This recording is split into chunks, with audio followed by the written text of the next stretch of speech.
Good evening, everybody, and welcome to the Demonland podcast. My name is Andy, and joining me, as he does every week, Grapeviney. Good evening, Grapeviney. Good evening, Andy, and good evening, Demonland. I know you're in Fiji at the moment. You saw the win against Carlton while you're in Fiji. I, of course, saw Melbourne beat West Coast while I was in Bali. And we know the club has done really well on the road this year, wins in Adelaide, Alice Springs, and, of course, over in Perth. So I'm just wondering, we should be moving the whole operation offshore, potentially. Leave Melbourne, Demonland, the club, and move, spread our wings far and wide because we're having a lot of success. Yeah, I think that's away from home. That's a good idea, and especially it's a very nice escape from the cold weather down in Melbourne. I've had 28 degrees every day here the past week. Blue skies, sunshine. It sounds like a good plan. You missed a thriller. You missed seeing it live. It was a great game against the Blues, wasn't it? Oh, it was fantastic, and I didn't actually miss. I missed it live, obviously, but I did watch the game as it was unfolding, and I must say the internet held up. I was a bit worried about the internet at this hotel, but I was able to pretty much watch the whole game uninterrupted. No buffering, no streaming problems. Towards the end, with about a minute 30 to go for about 30 seconds, the whole thing jammed up, but we got it. So what? Again. Neville Jetta stayed mid-air for 3 or 4 minutes while your computer was buffering. Well, actually, I could imagine that would have been heart attack inducing. Well, it actually happened just after we scored the goal to get in front, and there was still, I think, about that was with 4 minutes to go. That was fine, but at about a minute 30, something happened, and it wasn't quite when the Jetta thing happened, but it nearly was. That actually, I'll just say that actually happened to me round one last year. We played GWS. GWS, yep. We got in front, I think. Or they kicked, whatever had happened, that they were a few points in front and there was a ball up in the middle and it froze mid-ball up with about 9 seconds to go, and I think they actually got the ball down to their end of the ground and nearly scored a goal, and I missed that whole thing. So yeah, it's dangerous caper when you're when you're not there live, basically, to see it. Yeah, especially or on a secure TV. Well, that's the thing, especially when you're dealing with the internet. Anything can really happen. And tonight is a good example because tonight was to be our first live broadcast from overseas, and I tested everything. I called you up. Everything was working fine, and I thought I'll test it this afternoon again, and I wouldn't connect to the stream. So we're not doing it live tonight, but it's that's the internet for you.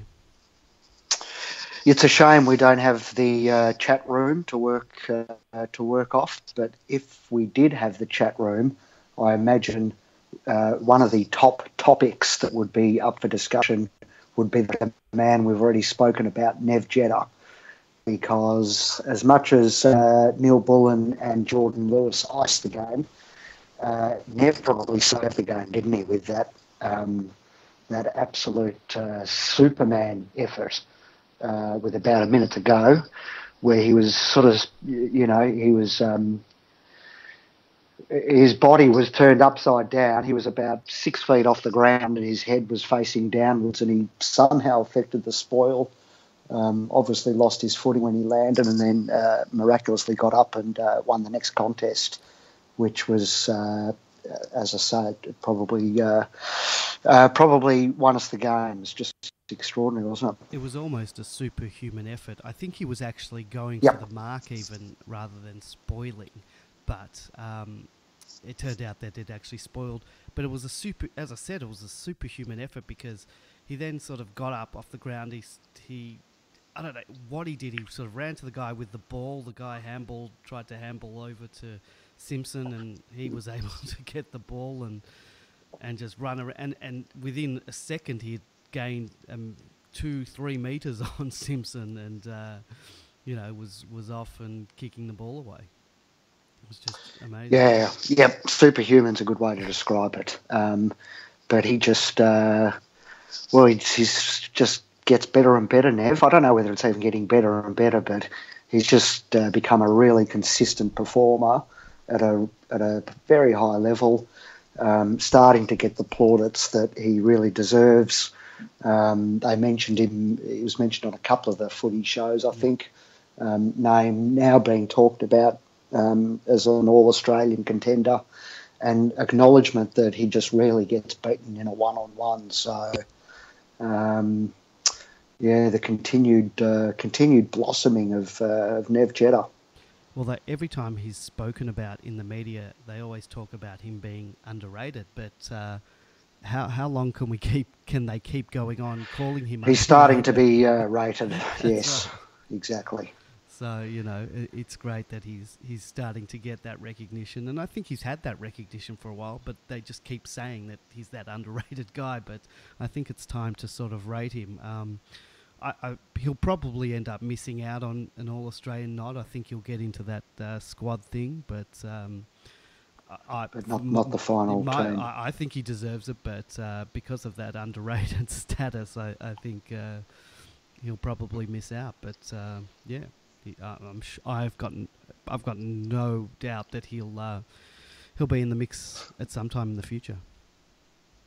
Yep. It was good to see Jesse back.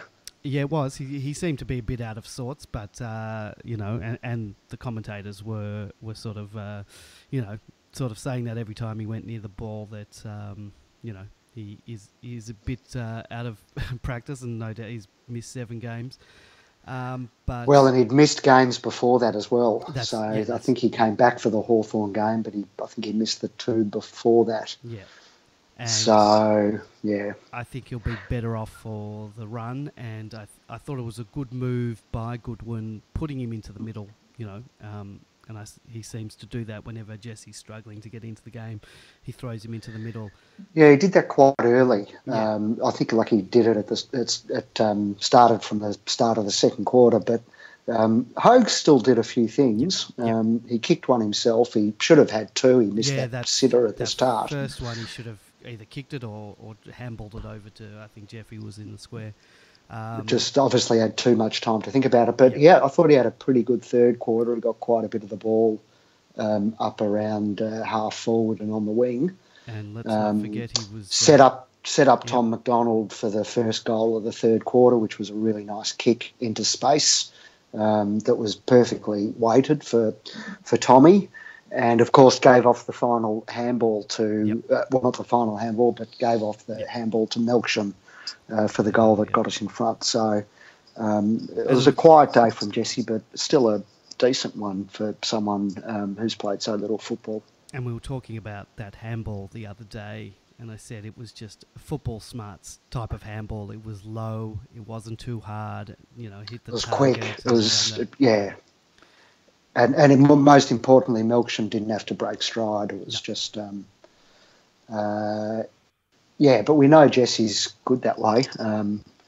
We've seen quite a few occasions where he's got good hands, and we know he's a really good field kick too. So, as we saw with that kick to McDonald at the start of the third. Yeah, I've got no doubt that with a couple of games under his belt, we'll once again see the best of Jesse. And you wouldn't believe, but just probably half an hour ago, a thread has come up on Demon Land titled Key Positions, where somebody suggests we should get rid of Jesse. So, interesting idea. I don't know even whether you could call it left field. It's probably a bit further afield than even left field. So that's the suggestion of Demon 3564, I tell you what, who's only made the 10 posts. I don't think he's there. I don't think he's trolling. I think it was something that I think a few people had brought up around the perhaps I think it was the Adelaide game, and it was just before Jesse, sort of announced because he missed the Adelaide game, yeah. and that was he had been diagnosed I think at the time. Yes. And then after that he went into surgery and he missed all those games. But I think some people had said around that time, had brought up, are we performing better without Jesse? Yep. Because we're not sort of relying on him. We're not, we're sort of having to create other goals. And I don't think people at the time were suggesting that we get rid of Hogan, but it was just, putting up the thing. When Hogan's not there, are we sort of having to, create? We're more creative, yeah. Whereas they tend to sometimes just bomb it in and set it up on Jesse's head, which I don't think isn't good for anyone. I don't think we overdid that. We overdid that this week. No. And we still we kicked 90 points or so, which is decent. And look, they haven't had a lot of time with Jesse.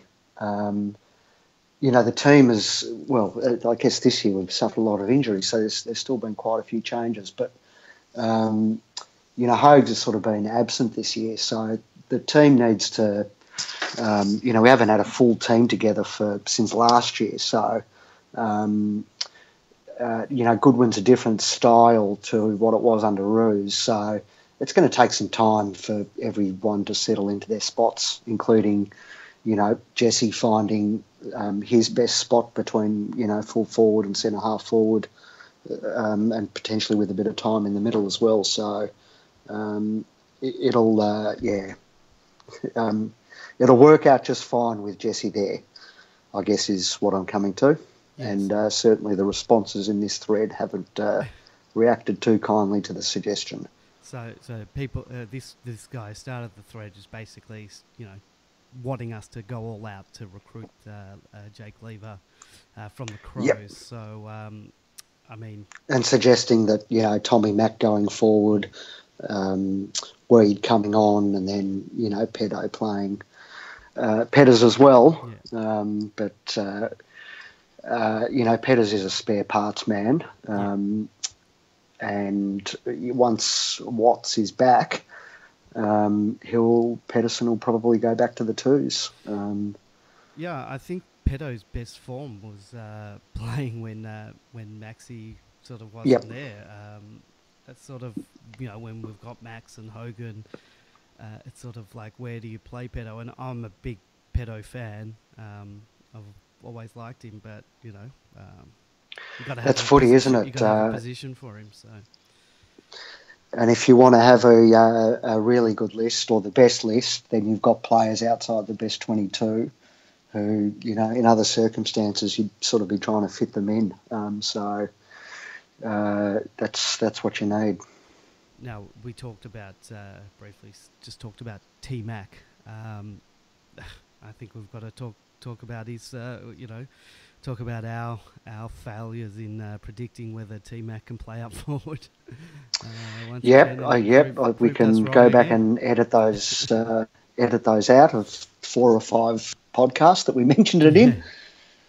Isn't he kicking straight? I mean, he kicked a couple of kicks just they go gun barrel straight. They don't deviate at all, and they're from the second it leaves his boot, you can just see it's going right through the middle of the goal. It's been great. Yeah, watching it on... Because some of them have been on quite an angle. Yeah, so I was watching on the telly, almost behind him every time, and none of them deviated one bit. So, it looks like we've got an unlikely forward up there, and it sort of mirrors the David Neitz going from centre half back to centre half forward, full forward. Yep. I'm liking it. So. Gary Lyon, of course, used to play, a lot of defence before he sort of finished forward, and the Ox, I think, even spent a year or at least part of a year also playing back. So some of our greatest forwards have been backmen at times. Yeah. But, Tommy's in hot form at the minute, no doubt about that. And the versatility is great because he can always be swung into the back line if we need him. Absolutely. And, obviously in the ruck as well. So this injury-riddled season is going to be a blessing in disguise Yep. because we've had to, virtually every player in the team has had to adapt at some stage because of injuries. So, we've worked out how to ruck without our own rucks winning. And now we've seen Tommy sort of add another string to his bow. So it's going to improve us in the long run, these injuries. Yeah, yeah. As painful as they are at the moment. Yeah, well, the midfield, it's pretty tough when I had a couple of conversations via text with some of my Carlton mates, and they were sort of bemoaning the fact that Cripps was injured and the other guy, they had two players off for this whole second half, and I said, well, I'll gladly give you those two guys back on the thing, and I'll take Viney and Jones and Watts back in the team, and we'll discuss it after that. So. Yep, it was nice to be on the. You don't like seeing players get injured, and Cripps is seriously injured now, unfortunately. But it was nice to be the beneficiaries of it, rather than what happened against Geelong and Richmond when we suffered because of it. So you take it when it happens, and Cripps is a good player. So yep. So Bernie Vince. A few people in the media have sort of taken aim at Bernie, with the, saying he's had quite a disappointing year. What are your thoughts on Bern? There's no doubt he's getting older and he's losing it a bit. Some of his disposal isn't as good as it used to be. When he first came over, but he's still having really good patches in games. I think. Yeah. I thought from memory, he was really good at the end of the West Coast game, and he had his moments against Carlton too, good moments and bad moments. But he's still in the best 22 for mine. Yeah, it might change.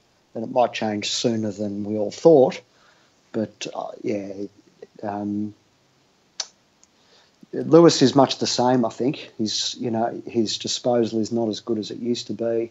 The two of them have these have at least once or twice a game, absolute brain fades or just horror turnovers that with sort of small kicks that go, straight into the arms of an opponent. So it's bit sort of strange to see, two guys who are sort of renowned for being clean, sort of making those kind of clangers. But yeah. Yeah. Look. There were a few times Bernie sort of kicked across the ground and landed straight into the opposition's hand. And look, I think he's still best 22, and I dare say that as soon as he's not best 22, I think he'll retire himself. I don't think he'll play it out. No, actually, they asked, you wouldn't have seen it because Fox Footy had him on last night. It's country round, and Bernie was on as the country bumpkin with Robbo and Gerard. And he talked about that. They sort of asked him, how he was going, and he said, he still loves playing and he thinks he's got a bit to offer, but he understands that there's a really good young list coming through and that he might be playing in the twos at some point, and he accepts it and he's cool with it. So I don't know that he'll necessarily, just retire as soon as it's done for him. He may well sort of stick around and sort of play, a bit of ones and a bit of twos, and perhaps hope that, he might get an opportunity when the business end of the season comes around through, injuries to others or suspensions or things like that. So, well, that's interesting. It is. Being, where I am at the moment, I haven't been able to watch any of the footy shows. And also following the threads on Demonland, haven't been up to it when the weather's as nice as it is here. You sort of tend forget the website. So Well, did you follow the? We must talk about Clary yes, and his run-in with a Carlton buffoon. yes, Um, and so you might not have seen Clayton apologised yesterday. Did a quick sort of doorstop and said he shouldn't have said it, and he takes it back, and let's move on, and blah blah blah. And I think the club made the right PR move in doing that. yeah.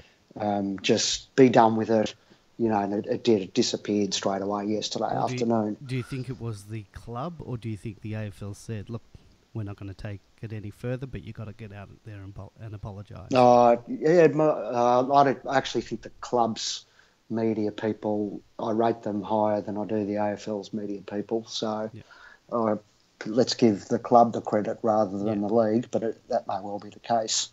But I'm disappointed, and you wouldn't have seen, just in the general chit-chat that's happened here on the footy shows and in the media, there hasn't been enough mention that the guy touched Clayton, and it was only incidental contact. He didn't push him or anything. Yeah, he but sort of touched his arm.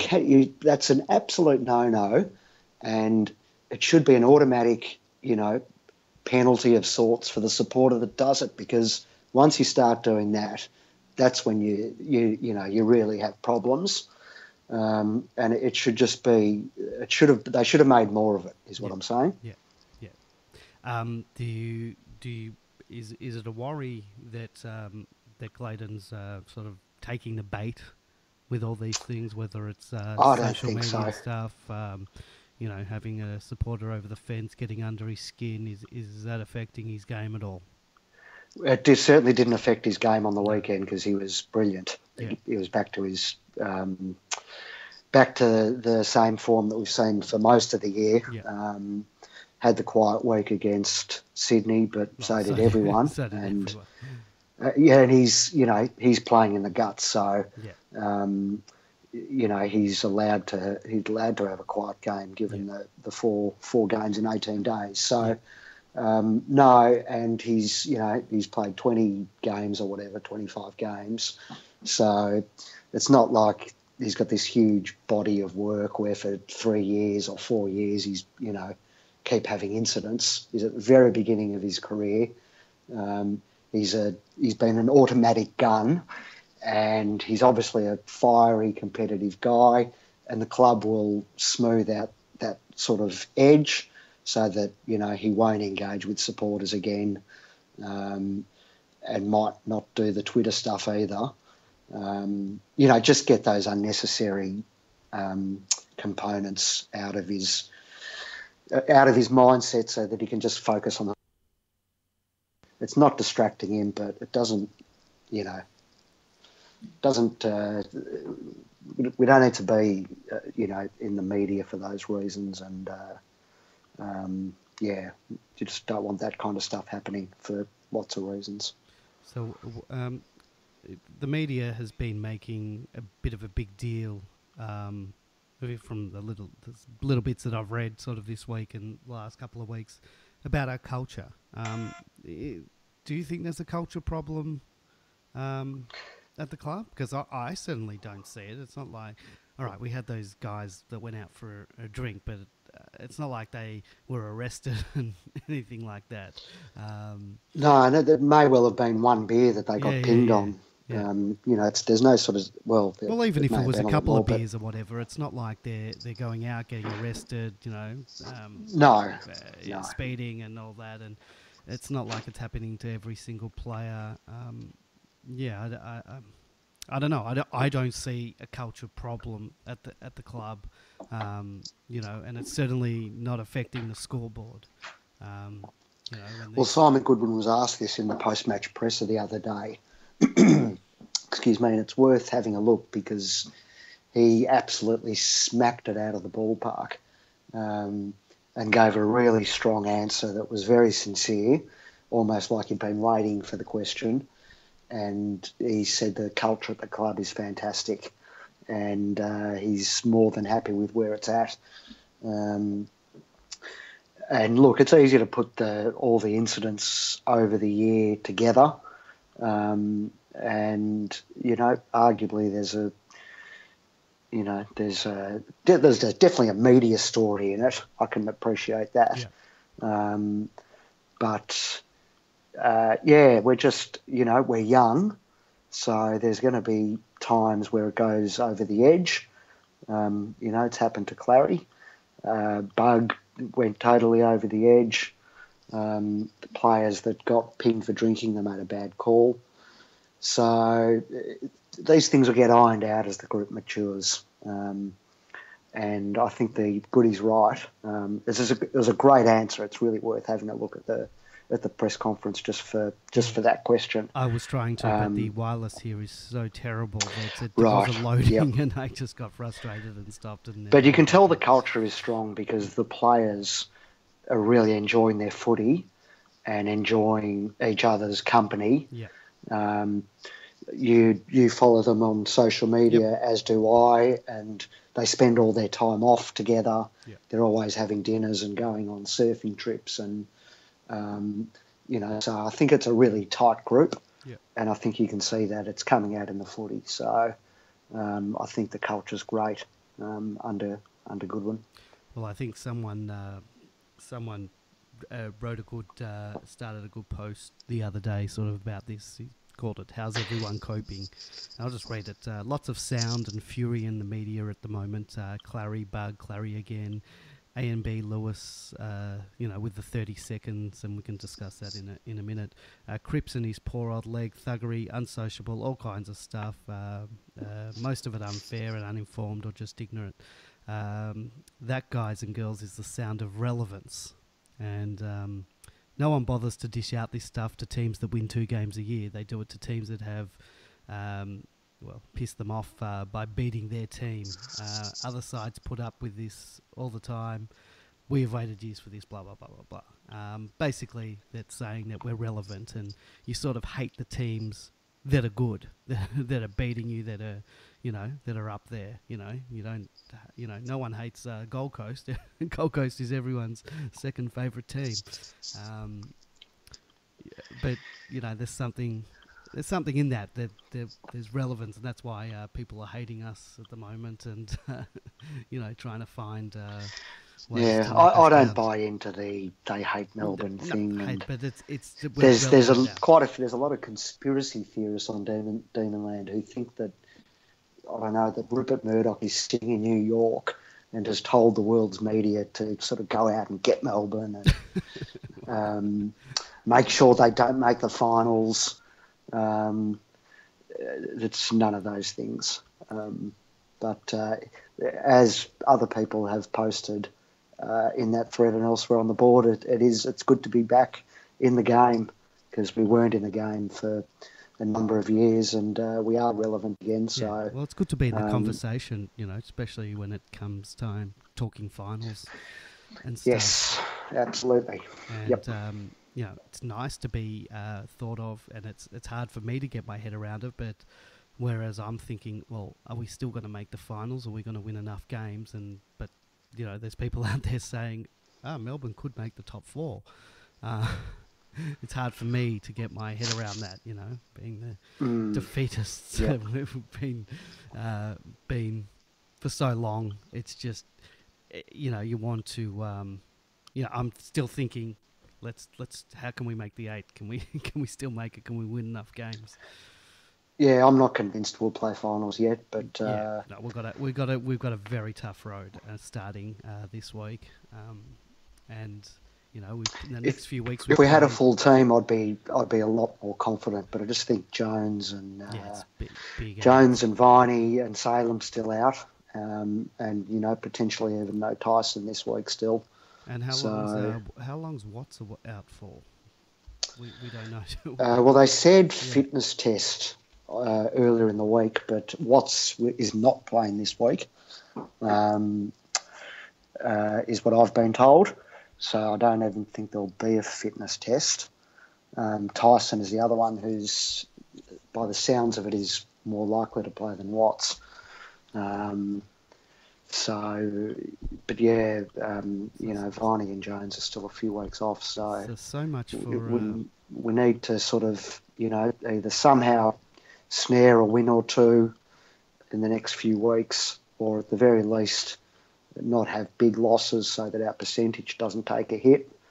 And just hope we can hang on until we've got a full team back and we've got enough time to secure a spot in the 8.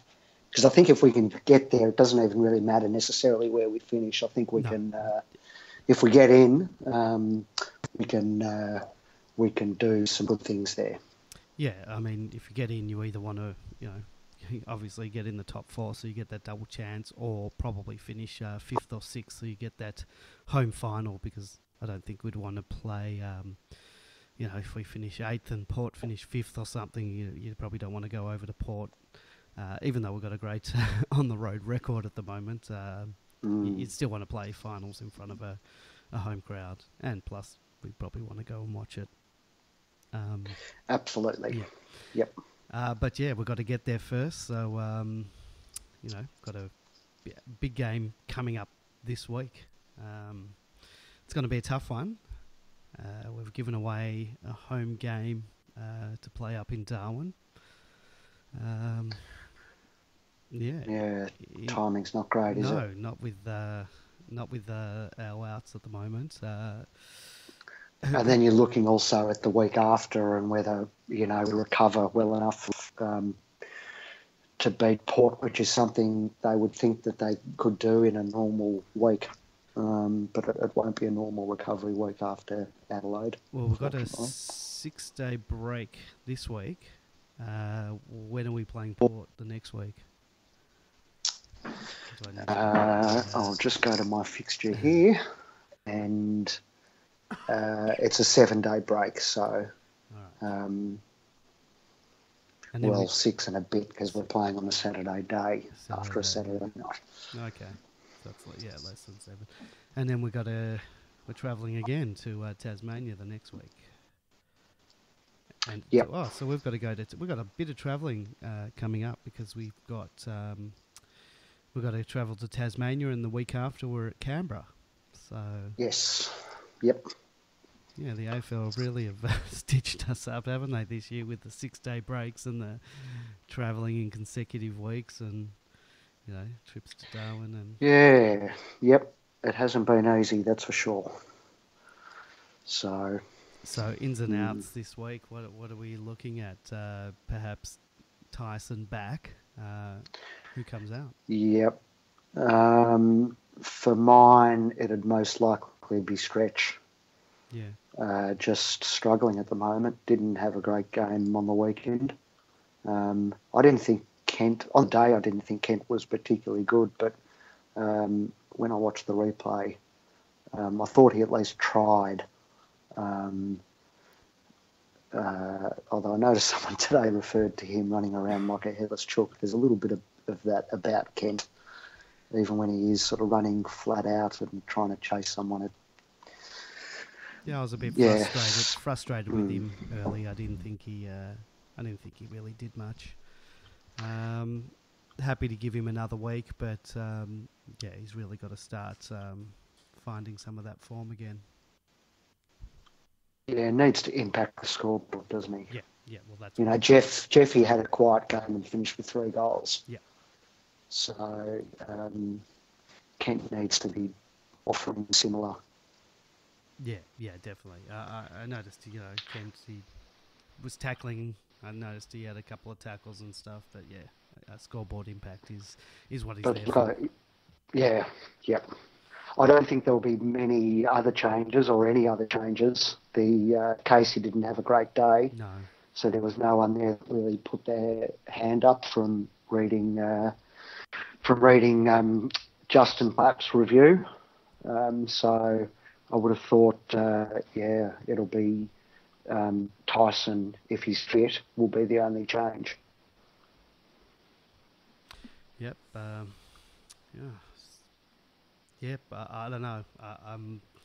I'm not overly confident this week. Not at all. We're coming up against a team that's in pretty good form. Having said that, I didn't think we'd beat them last time, but it's pretty tough without a our two best midfielders. It's going to be tough. Yeah. Yep. Yeah, and as much as and Nibbler had a good game on the weekend. As much as those guys have lifted, they just, you can't expect them to replace Jones and Viney. They're irreplaceable. Yeah, we could do with just one of them, really. Yeah, you lose the two of them, and that's a lot of inside grunt. And a lot of ball winning ability. So. Yeah, I'm not confident, and I'm. I tell you what, when we booked this trip, I didn't really pay attention to the time we would be coming and going, and when we'd be playing, and that's a rookie mistake on my part. I'm going to be flying back home while we're playing the game. I think as we touch down, the final siren might be going, so I'll be turning the phone on and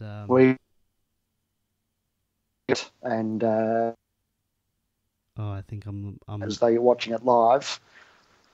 No, I lost you there for a minute. What'd you say?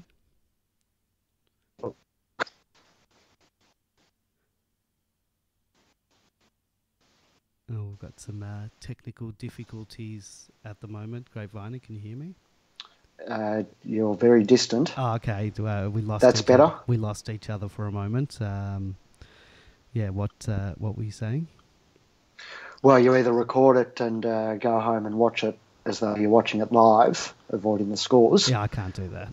Or turn your phone on as soon as you land, and you'll know straight away. Yeah, I won't be able to not look at the score as soon as I land. So.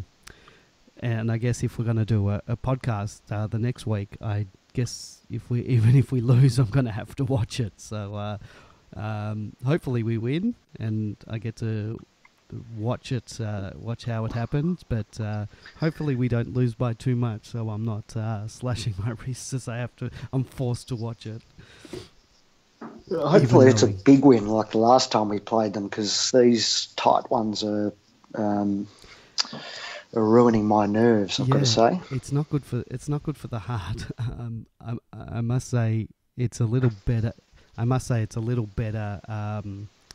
If you are watching it on TV, because you can at least get up and walk around a bit. When you're sitting in your seat and you can't really move at the game, it's a bit harder. But it's not good for the heart, and we seem to be doing it quite often these days. Had a lot of close games. Yep. At least we've been on the good side of them recently, so we can be grateful for that, I guess. That is a plus. All right. Anything else before we shut up shop for the week? No, I think that'll probably do us. I think. Yes, it will. We'll hopefully be back. Well, we should be back live. Next week. Back live next week. I'll be back in town, hopefully talking about a memorable Demons win in the top end. Have we ever won 2 top end games in a year? I'm not sure. No, absolutely not. No, because we lost all those games to Port. Let's hope we get a win this week, and we'll be back live with the Demonland podcast. Same time, Wednesday, 8:30 p.m. It's been nice. Sorry we couldn't do a live show this week, but hopefully when we're back in with a decent internet infrastructure, we'll be able to bring you this show live. Thank you for joining us, Grapevine, and thank you. Go Demons. Go Demons. Hopefully we're cheering again next week. All right. I'll leave you with some Come On Demons. All right. Cheers, guys. Go Demons. Come on, demon. You got me screaming, got me standing on my feet. Come on.